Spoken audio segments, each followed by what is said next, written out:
we are telling the King's story here, and I don't know where it's going to go. It's going to take some twists and turns, probably some twisted turns.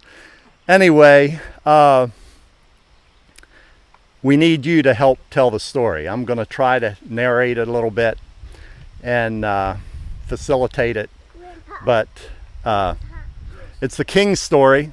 It started about 100 years ago, or we'll pick it up at 100 years ago in an outhouse in North Dakota where an amazing woman had a difficult conversation with her God. And in that time, she just lost her husband. She had a large family. It was rough living, and she didn't know how she would do it.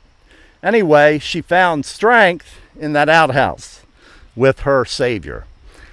And there came a lot of men of faith from that group, and of course Grandpa was one of those. So that's where we start. We will now go to the home place after we have outhouse stories.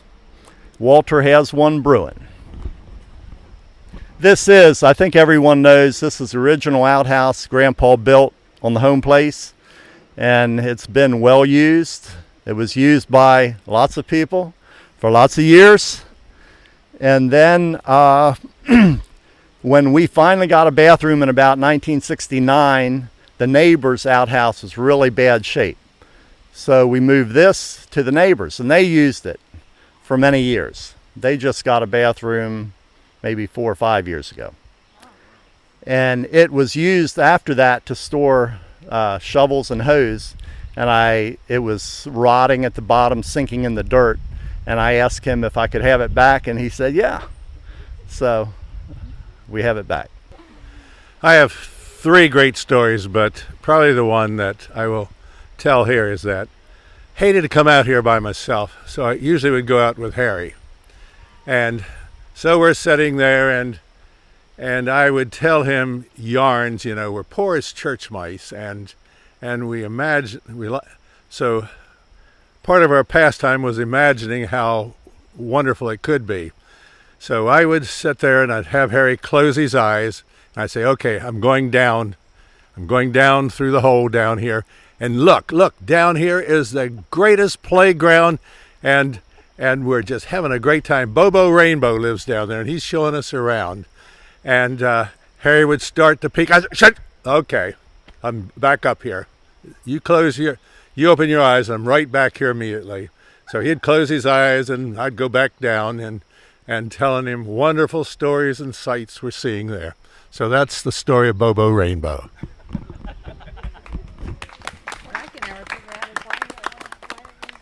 But you need to understand, Victor, you need to get that age difference. There was 6 years difference. So you have like a 12-year-old bullying a 6-year-old. Great fantasy. We need to keep this show on the road. 2 things about age difference. I believe this could be correct, that, it is correct that I am 6 years older than Bill.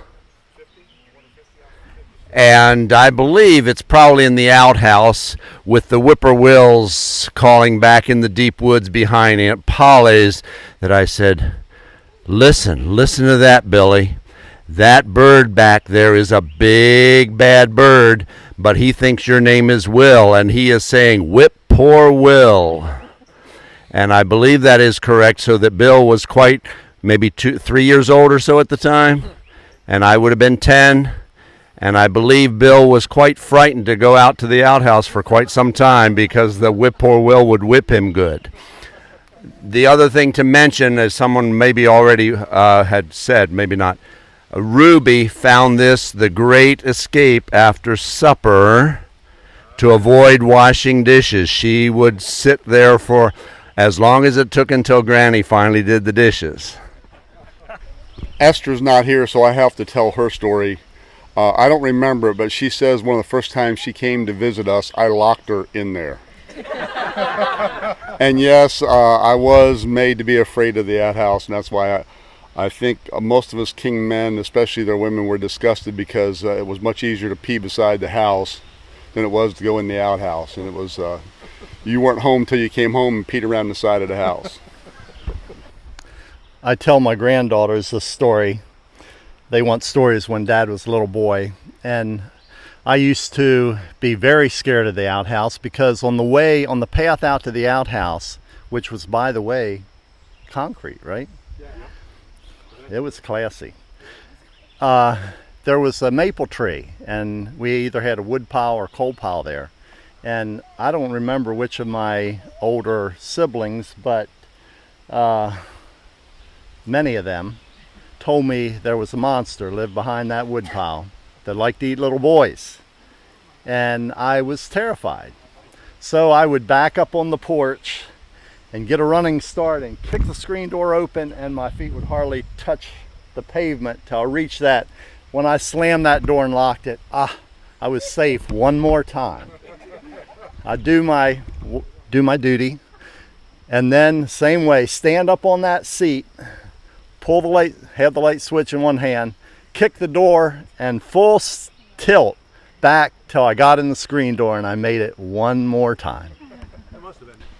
Uncle Harry talked about the outhouse at a medical conference, illustrating the poverty from which he came. And actually, not many years ago, when I was in Annapolis testifying, trying to get the windmills to come. They're supposed to put some windmills on the farm. There was a lot of rich politicians on the Western Shore that were fighting it because they didn't want the development over here.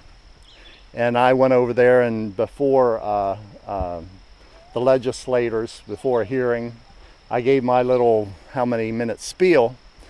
And my spiel was to allow us on the Eastern Shore to enjoy the opportunities that you've had on the Western Shore for a long time. I grew up poor with an outhouse, except we had a 3-seater. And this, you've got to understand, this committee is all these legislators. They're on their iPhones. They're hearing hours and hours and hours of testimony. You don't think they're hearing a thing. But for that purpose, I told this story, and all at once you saw everybody drop down. You hear giggles. I said, but we had a nice one. We had a 3-seater.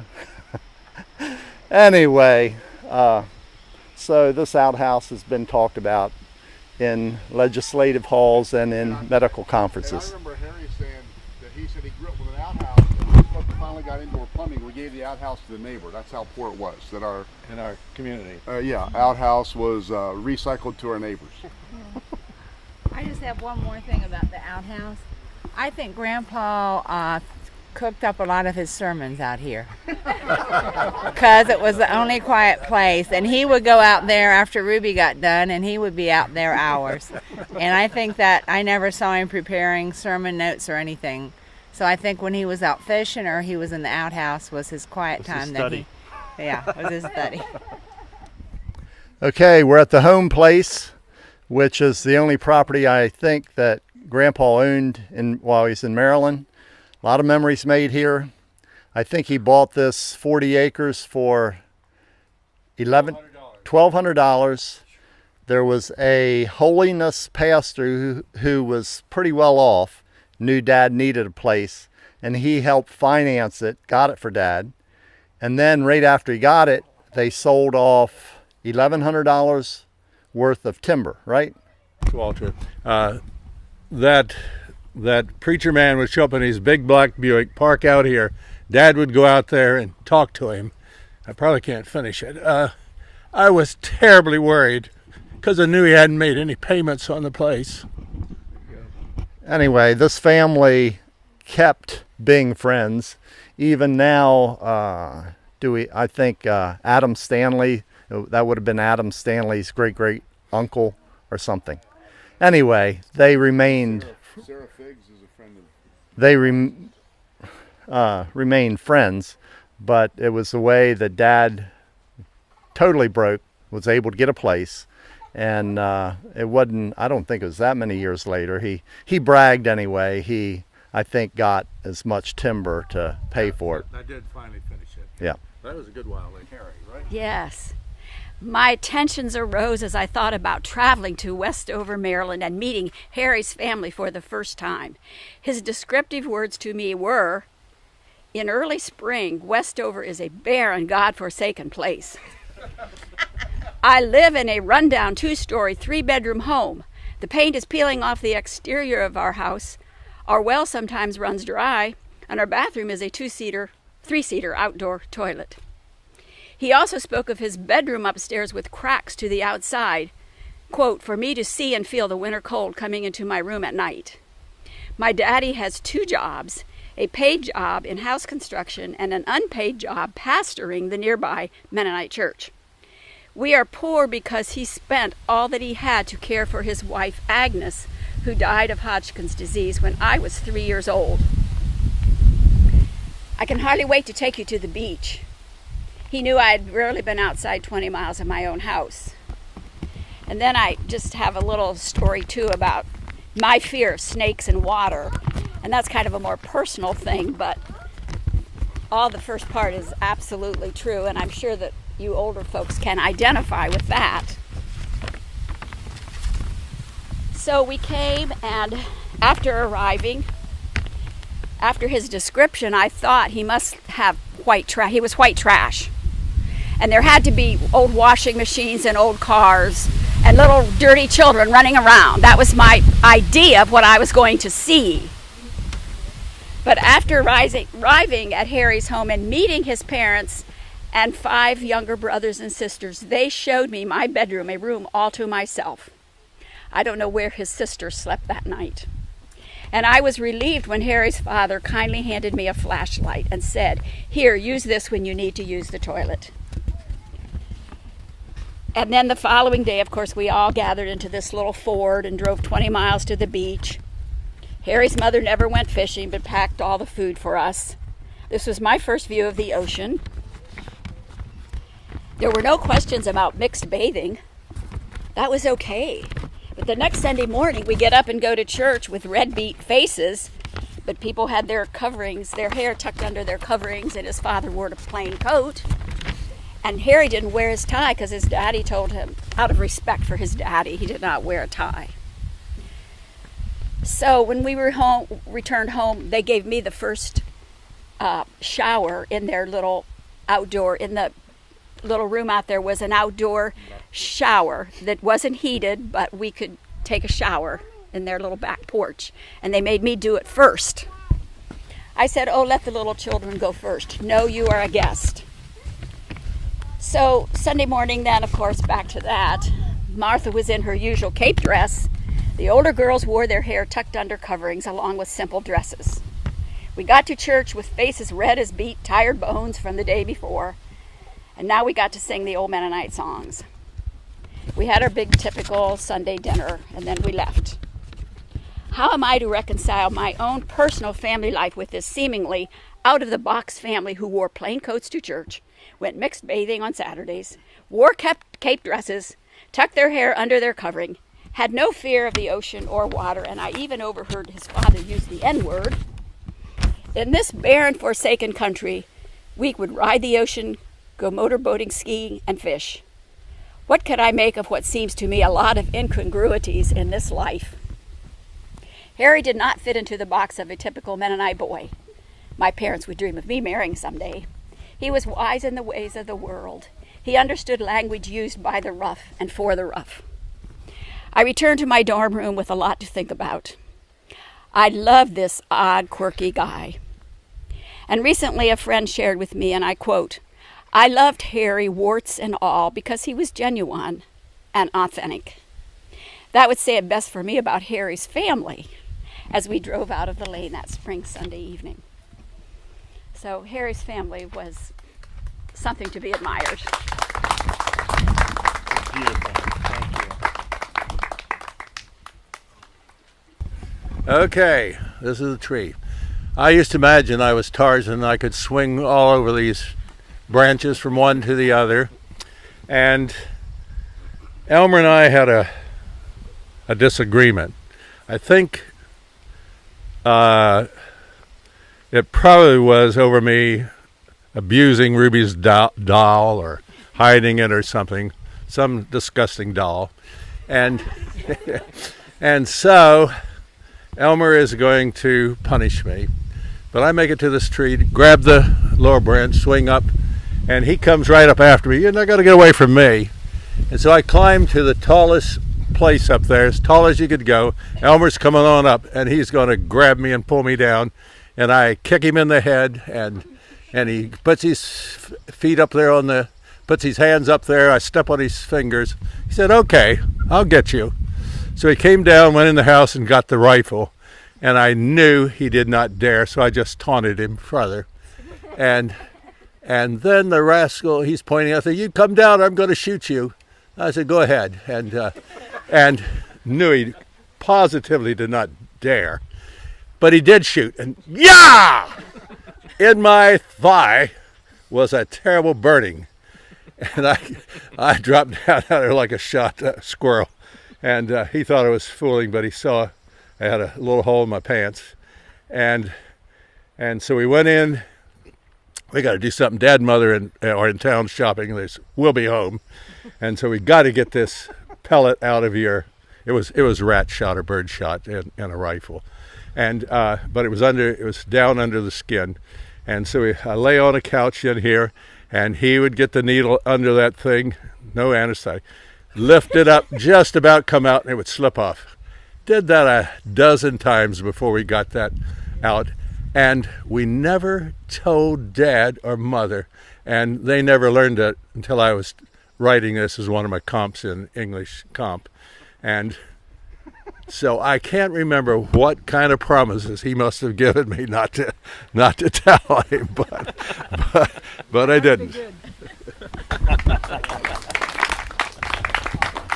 So speaking of, was that the little 22, the real short 22? Who did it belong to, actually?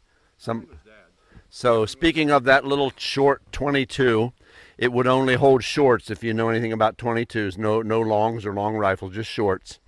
So it was a November day, I'm sure, and I would have been about 12 or 13, I believe. And there was a bush right out here at the end of this hedge. Everything else was bare, but sparrows loved to go in that little bush and kind of huddle together in the winter. It was before school, and I decided I'd have a little fun in trying to pick off a couple sparrows that hid out in that bush. So I snuck around that corner, the other corner of the house, with my little bullet, my little short 22, and was just about ready to try to pop off a sparrow in the bush. When out there I heard onk, onk, onk. I looked up. To this day I'm not quite sure why the geese were flying north in November, but I think they were. About 7 Canada geese were flying this way. And so just on a whim, I just pulled up my little 22 and go bing! And lo and behold, I saw this goose flopping out of the sky. I kid you not. 7 of them, okay, one of them flopping out of the sky. And of course, I didn't quite see where it landed. I was so shocked, thinking I'm dreaming, I'm hallucinating or something. So I dropped the gun and I started running across the soybean field, the former soybean field. It had been harvested, so there's just clumps of soybean plants, residue there in the fields. And here comes the school bus, and all the other siblings are running out. Danny, get on the bus, get on. We had a really neat thing going here because the school bus came here, took a turn that way, went on in through Holly Grove, came around this way. So if any of us missed the bus, which we sometimes did, we could just run through the woods the way we came to that T. And we would meet the bus there about 20 minutes later. So that was cool, which is what I did. After I searched and searched and searched for the goose and could not find it, I knew I was hallucinating because there was nothing in the field except little small clusters of soybean residue. Caught the bus, went to school. I didn't do very good in school that day, trying to figure out where in the world is that goose, or am I going crazy?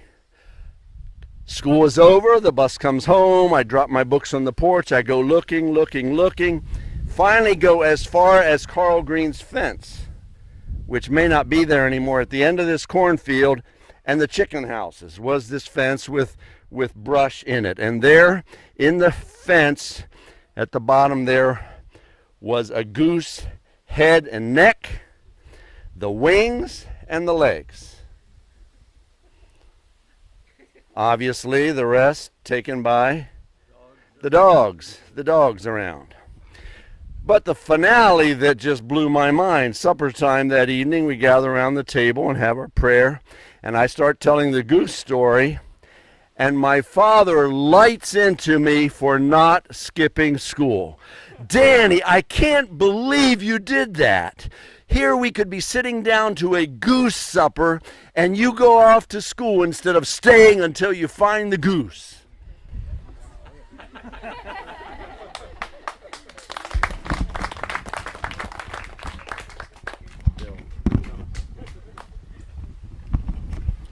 Did I ever tell you that later on the next spring, I was down at the country store bragging about my brother that shot this goose out of the sky with a .22 rifle?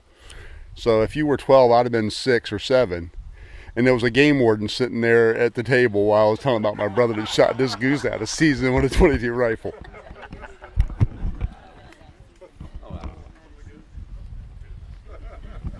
Speaking about missing school, they weren't real strict back in those days, but the truant officer lived somewhere around here, and we would see him occasionally going by. But I remember when I was in first, second grade, nobody was here anymore to do the farming, and I would ask Dad if I could stay home and skip school and disc the field or something like that. And I remember one day I was down here discing this field, and I saw the truant officer go by that way, and I turned off the tractor and got down real little in the tractor so he wouldn't see me. So anyway, that's one of the skipping school stories.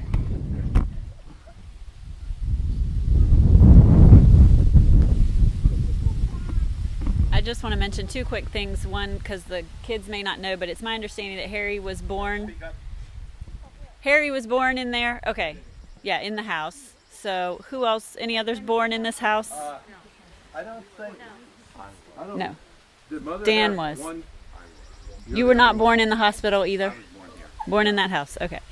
And back to the sibling torture, Walter, you may need to verify. It's my understanding that at some point when you're very young, quasi-scientific knowledge was burgeoning, you came to the understanding that the pupil is just a hole in the eye.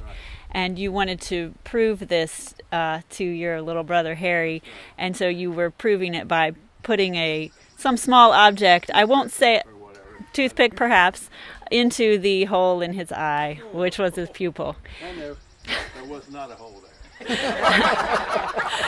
Burgeoning ophthalmologist.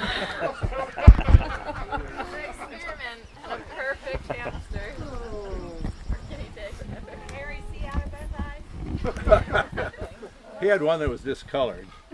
Yeah, it had the turkey buzzard parts in it. You told him that when you put them together, you were missing parts of the eye, and you went out and found a dead turkey buzzard and put turkey buzzard parts in his eye. Anybody else? He was a human.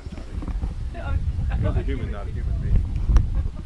I do remember that in the back there used to be a porch here, and it was open underneath. It was right here, yeah. There was a porch, and I remember when I was little, when I would come down here, it would be hot in the summer times. We always would come down in the summers. That I always would crawl underneath. I'd bring all my Matchbox cars with me, and I'd sit and I'd create a whole city underneath there, and I'd spend hours and hours underneath that porch in the dirt, just sitting there in the nice cool dirt. It was dirt. You could make roads and Yeah, whatever. yeah. Yeah. So I don't know if this is a story or a question, but what I got from Harry was that among the rules of the household was a very strict one that you not work on Sunday. It's the Lord's Day. And that there was one weekend when he was supposed to mow the lawn, and I guess the parents were gone. And of course he was supposed to mow it on Saturday, and of course he didn't because there were other things to do on Saturday. It must have been a pretty day. Maybe they went swimming, which may lead to another story about Dan. That's a different story. So of course Sunday rolled around, parents were gone, lawn wasn't mowed, parents were going to come home, lawn had to be mowed, but it was Sunday, which is a conundrum. So of course Harry mowed the lawn with the lawnmower, went out to start it, had a foot under it, yanked on it, and sliced right through his big toe. So he's walking back, gushing blood, didn't know what he was going to do. I don't know whether the lawn got mowed or not, but of course he couldn't keep that a secret. So parents came home and saw what had happened and heard the explanation and said, well, that's a mess, but Sabbath, we can't go to the doctor on the Sabbath, so you're going to have to wait until tomorrow. I don't know if anyone else remembers that or can confirm it, but that's the version I got. House, a skunk came out and I ran over it. Thought it was a muskrat, so I was going to try to kill it when it sprayed me. Oh, wow. So I jumped on my unicycle, rode down to Terry's, walked in. Of course, I had fresh air in my face the whole time. When I walked in, They said, get out. anyway. Interesting story. Vic and Joanna had their wedding. Those of you who made it, they had a lovely wedding here.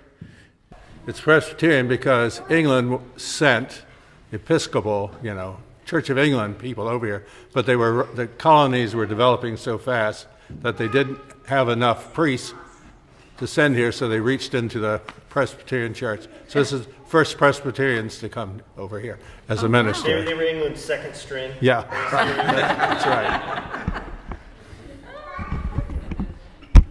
And in my dad's last days of his last years, maybe Bill can help me, he decided he wanted to come to the Presbyterian Church. He had had enough of Holly Grove because we had taken him back to Holly Grove. And do you remember, did I bring him here? I used to bring him here and then go to church and then and then there were usually somebody in the community that would bring him home. But one time, I don't remember why, I think he thought it was later than it was. He started walking to church down here. He got down to the road, the main road, and somebody came by and picked him up and brought him here to church. So he was a Presbyterian for a while at the end of his life there.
Our family has been a faith family through the years, and Dad and Mom tried to pass it on, and my mother was a praying woman, as we all know. We all know from experience. Sneaking in the middle of the morning, coming back from where I shouldn't have been, I'd see her kneeling at the sofa.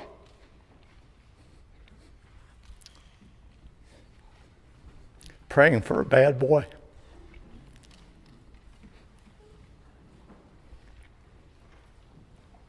you're pointing that camera too intently at an emotional king man. Anyway, one of the last stories that the last time I saw Mom, she came for a meal. She had just come back from a sister's funeral. And Crystal was having them over more often because we knew our time was limited. Anyway, they came over for a meal, and Mom was just talking about her sister's funeral and how she had a long year of cancer treatment. And Mom said, I know it's a selfish prayer, but I think it's all right to pray this. I don't want doctors probing all over me. And she said, I'm praying the Lord will take me.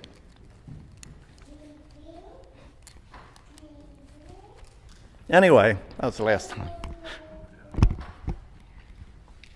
In fact, at the meal, I probably told this story again. I don't know why I'm getting so emotional, because I think I've told it to at least the older ones. But she said, she talked about her funeral. I'm not going to plan it like my sister did. Enough people here to plan it. Just sing, oh, I want to see him look upon his face.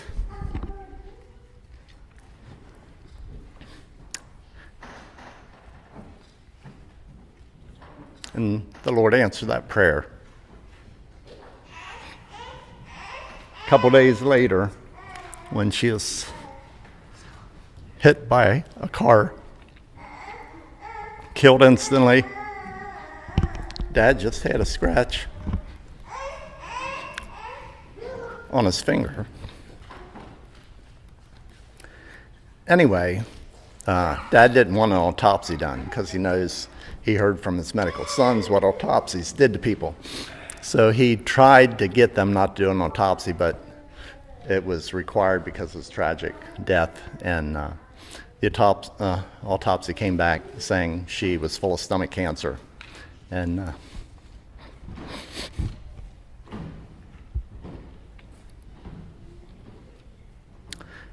anyway, the Lord answers prayer.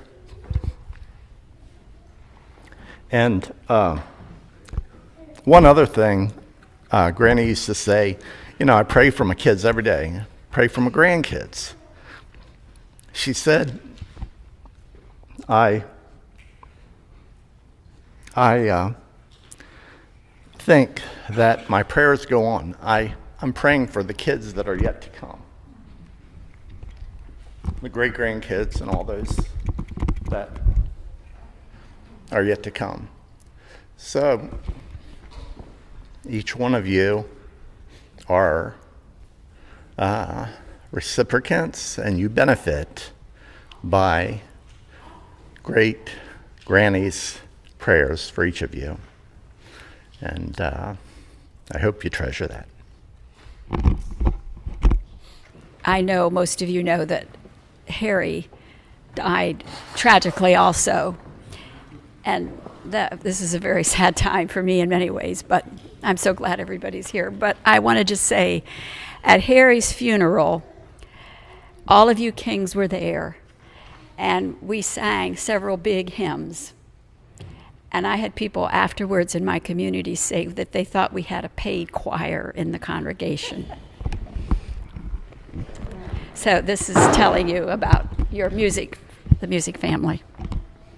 I did not go to kindergarten because we did not have kindergarten when we were growing up. Just you started in first grade, and so I would have been 5 years old, having a December birthday when I started first grade, and I got so excited about how you could put letters together to make words, you could put words together to make sentences, and you could read, and you could go to all places of the world and the universe by learning how to read. I was so excited. I loved school in first grade.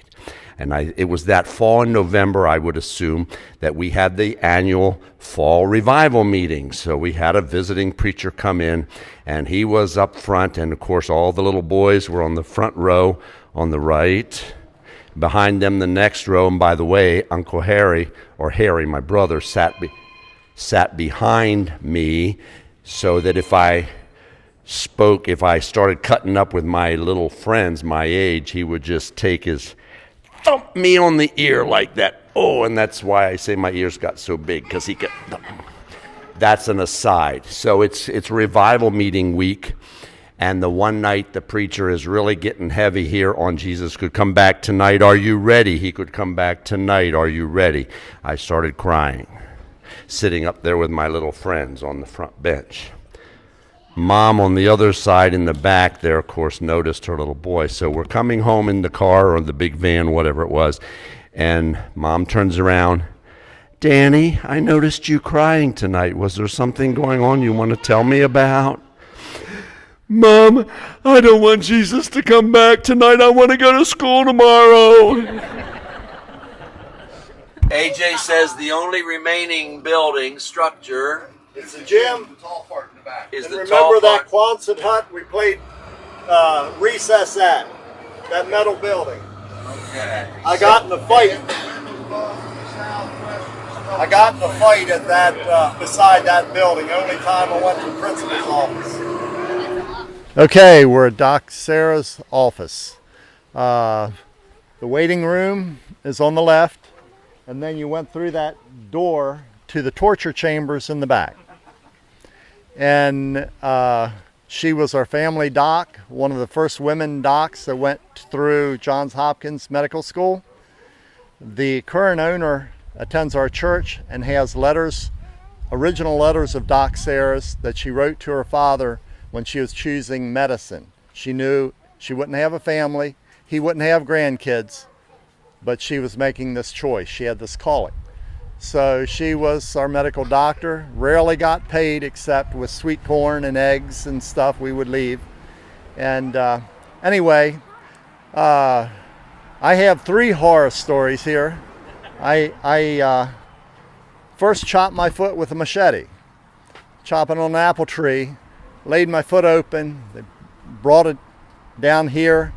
She said, no problem. She said, boy, that's deep, and poured some methylate down in it and proceeded to stitch it up with nothing. And I was gritting my teeth, trying not to cry, because my older siblings had all said if I was brave, they'd give me a pack of Juicy Fruit gum, and I love Juicy Fruit gum. 5 cents worth. It took a lot of money to buy a pack. So I was trying not to cry. Finally.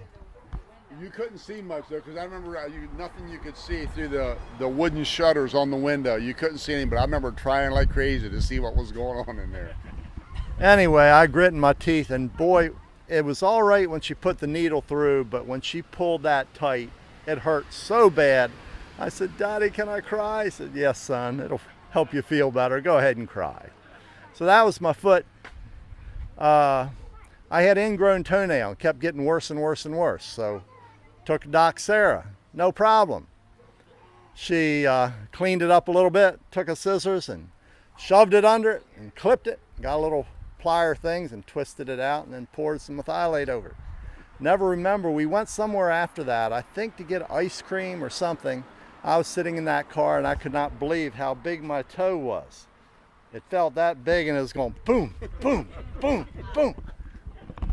Anyway, the third time I spilled peas, boiling peas. I hit the handle, they flipped over on my pants. I pulled my pants down and the skin came off a section right here. Anyway, Dad went to the pharmacy and got some cream to put on it, and it stopped it from hurting. And didn't go to the doctor, didn't go to the hospital, because for whatever reason. About a week later, there was a pussy scab, and you can see these little nerves and stuff sticking up through it. And it was determined I needed to see a doctor. So they brought her down to Doc Sarah, and she said, ooh, that looks pretty bad. I said, we'll have to clean that up. So she took a Brillo pad. No, just kidding. Felt like a Brillo pad. Gauze with this stuff, and she started cleaning up that thing, and it hurt so bad. She said, you have to do this every day until it heals. And I thought, okay, I want it to heal, but no one else can do it. So for the remainder until it healed, it was only me that scrubbed that wound. Probably should have been grafted. I don't have any hair, but it's healed over good. I'm not going to show y'all. I don't know how the conversation was, but all I remember is she told Dad and Mother, "You are just too damn fertile."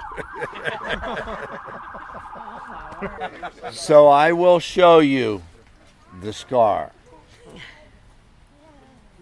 So we're thinking I was maybe 8, Mimi was 10, or already at 10 or 11 she was into that early girl spurt, so she was significantly larger than me. And we were coming home in the school bus, of course, once again, and I remember there's one piece of candy left in the candy jar on the kitchen counter. So we take off running. She must have known or remembered as well. So we take off running as soon as we get off the bus. She's bigger, faster. She beats me to the candy jar on the kitchen counter. She grabs the piece of candy, and I don't know what I was thinking trying to chase her, because all she'd have had to do was take one swat like this and I'd go down, which she had done once before. But I started chasing her in the old house there. There's this door between the porch and the kitchen, a door between the kitchen and the living room, and a door between the living room and the porch. So it makes a nice little chasing place. I'm chasing her, and I'm gaining some territory on her when she comes through that door and slams it shut behind her. All I had to do to defend myself was to stick out the hand instinctively in a moment, and it goes right through the glass and lays that baby right open, and the blood starts to gush, and Mom starts come running, hollering, and gets a rag, and Mimi starts crying, and Mom calls Dad from work, and he comes tearing down as fast as he could from wherever he was working in this panel truck. Mimi and I get in the shotgun side. Grandpa is booking it down here at Doc Payton, and this bloody rag is holding it shut. And we have a dishpan under there. And we have a dishpan to catch the rest. So we get in there, and once again, Sarah Payton, she says, "Reverend King, that looks like a pretty nasty thing there. Would you please hold his arm?" And so I'm there on the bench, and Dad is holding my arm, and yes, I cry. I had no incentive not to cry. And she just starts sewing it up one at a time, 20 stitches. Mimi can't stand the crying from the waiting room, so she walks down the street, way past the church. way past the church, and she can still hear the screaming, and that's that. To give just a little bit more visual about Doc Sarah, I don't know at that time, but the time I remember, she had some kind of, what do you call it, spinal something, and this is the way she walked around the office from one place to the other. It was to get this and then come over here, and so you back up. She was permanently like this. This is pretty much the way she By walked. the time she was still seeing patients, when I was a nurse at McCready for a semester when I came back from the Philippines, she was like this when she would come in to see the patients. Oh my goodness. 90-degree angle. She'd drive her car and come in and do rounds on her patients. Does anybody know how old she was when she stopped practicing? Probably 90s. Yeah. Close to 90? I think she was 90 or better. All the pharmacists knew to cover for her. She was not, I don't think, that competent, but nobody could shut down Doc Sarah. I tried not to call her. I was the evening supervisor, and I tried never to call her in on a patient. There are things around here named after Dr. Payton The school, the Marion School, that is we now came Sarah by. Payton. And when I came home from Africa, 7 months pregnant with Rodney, all the Westover family wanted me to stay here. We didn't have any money. They wanted me to stay here and be delivered by Doc Payton. Unfortunately, Harry stuck up with me and said no. We went somewhere else. I mean, I heard all these stories. Anyway, I really believe that this experience helped motivate our family to go into medicine. I mean, it had to be a factor. Needed to be some doctors to learn anesthesia or something. Okay, Here we are at Coburn's Creek. Lots of memories made at Coburn's Creek, the most common fishing place we went out fishing. My one vivid memory is over on that island. The family used to go around without Dad and Mom. I don't remember Dad and Mom, but they go around the point, have a barbecue and a picnic, and go water skiing. I remember as a real small child, probably younger than Zippy, Harry taking me water skiing. Put me on his shoulders, got out there, tried to balance and float, and it took many times and a few dunks till we got up. And then it was exciting to go water skiing on Harry's back. Round and round we went, and you didn't want to fall down because there were sea nettles. The more you're in the water, the more you got stung. But we circled round and round, and then he let go of the rope. The boat cut close to shore. He let go of the rope and went zipping right up till he hit the sand, then jumped out and ran, put me back on the sand. Very, very fond memory of Uncle Harry. Okay, one time I'm home from EMHS, and Harry's living at home, and Miriam Elizabeth is about that tall, probably about like Asha, not talking much, probably not talking at all yet. We came down here, it was Christmas time. This was one of the rare times this was totally frozen over, and you could actually walk on it. And Harry goes walking out there, and he's 100 yards out here, and he breaks through the ice. And he climbs back up on the ice, and he goes in again, repeatedly. So I am out of my mind. Look around, I find some flotsam boards here, and I start out on the ice with the boards, so I can think if I get the boards to the edge of the ice, he could get out. But just about that time, the ice held, and he came up. We got back to we'd driven down in Elmer's old Model T Ford, and got back to the car. Miriam was crying. She was scared to death because she realized what was going on. So I was about 12, I believe, or so, and Walter and his girlfriend, I don't know if you were engaged yet. We got engaged on July the 5th after a trip down here. It wasn't that. It was an earlier year, maybe. No, I was about 12, and he enlisted me to go with him and his girlfriend to do the water skiing out around that point over there. You were along. We were both then supposed to be looking out in the front, looking for the skier, so Walter could watch where he's driving. So sure enough, she goes down in a big patch of sea nettles. Miriam does, yes, and she starts flailing her arms and screaming, and the more she flails, the more the jellyfish get wrapped all around her arms, and Walter is sitting in the boat laughing.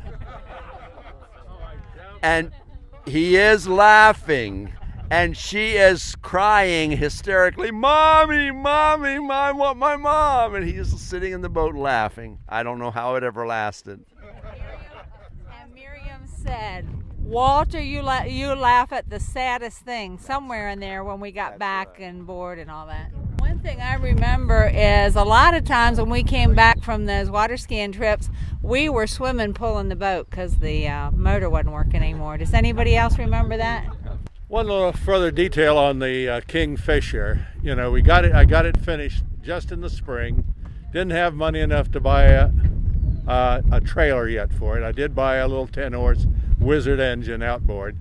So we used Dad's truck to bring it down, and we had it tied over here all summer long. I had only one coat of varnish on the deck, and boy, it stayed all summer, and we took it out. It was a sorry looking thing, and Dad replaced the deck on it. And I kind of remember that.